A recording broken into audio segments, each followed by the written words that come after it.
Hi everyone, it's Michelle. Welcome back to my channel.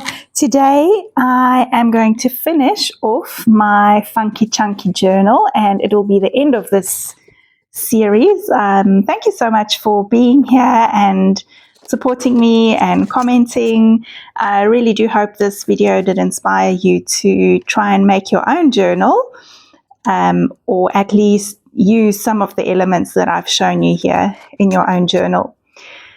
I'm going to make a little pocket for the front of the journal. And while I'm doing that, I'm going to tell you what I will be doing with this journal. So on the 9th and 10th of May, or maybe the 8th and 9th, I don't know, it's the Friday and the Saturday, I will be teaching at an art festival in Pretoria. I'm doing a couple of classes there for Kim at Kcraft. And if you are going to be joining one of the 2 days, you can stand a chance to get into, well, you will be entered into a lucky draw and you could be the winner of this little journal.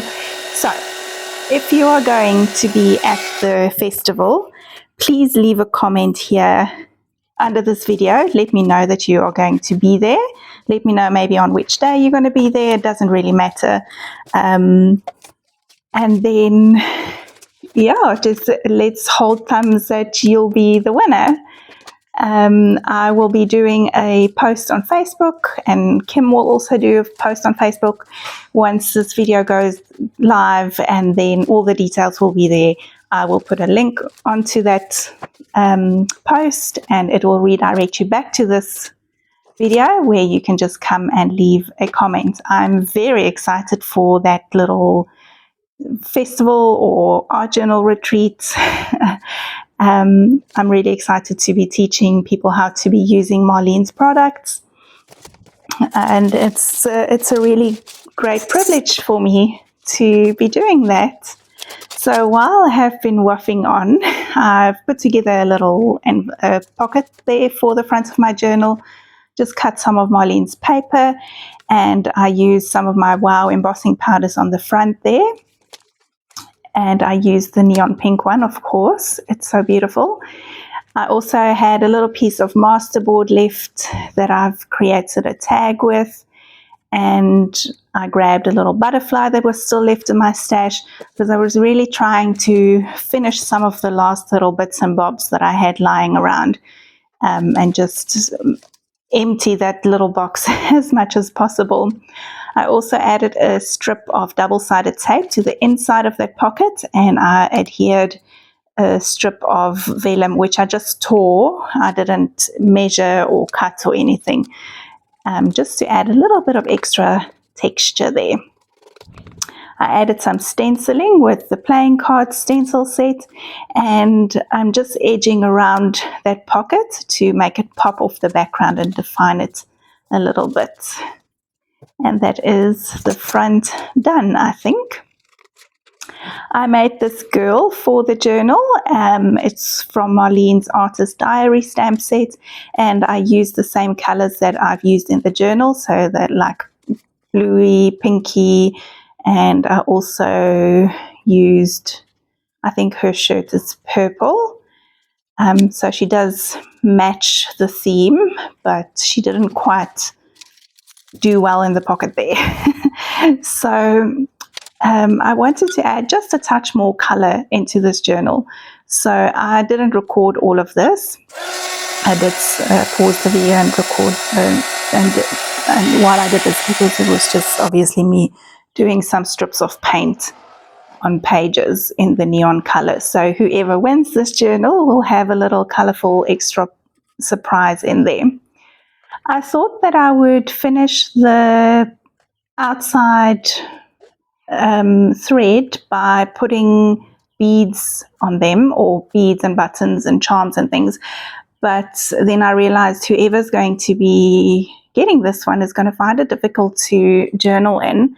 So instead I'm tying a whole lot of different colored ribbons, still trying to stick to the theme, the color theme. So it's the pinks and the greeny blue, some black and white, a little bit of purple.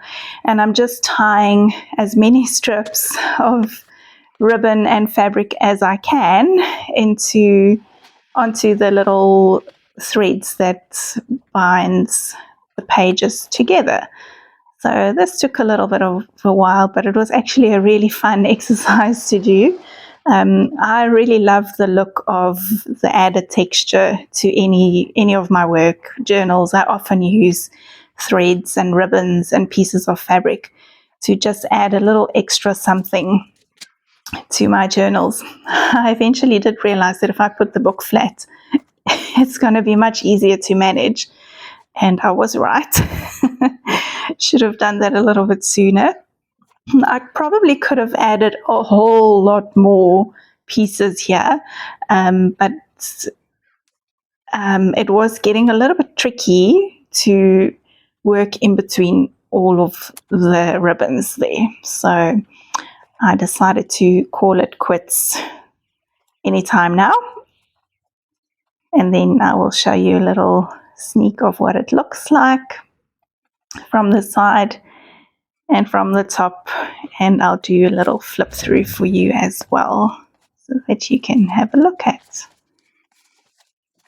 So as you can see, there's a lot of journaling space in this book, and I've also left a lot of pages untouched. I've put this little girl in with a paper clip, an uncolored one and then the colored one as well, just to give the recipient the opportunity to add their own touches to it. I'm popping the extra little bits of butterflies and things into some of the pockets, and whoever gets this can still keep playing and keep decorating and make the journal their own. And at least they'll have something that still corresponds with the journal while they make their own things.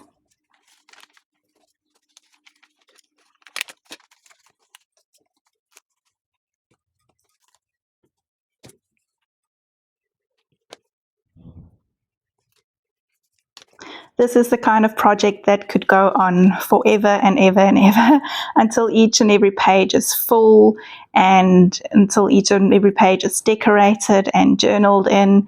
And I really do hope that the person who gets it is going to have the best time ever with it.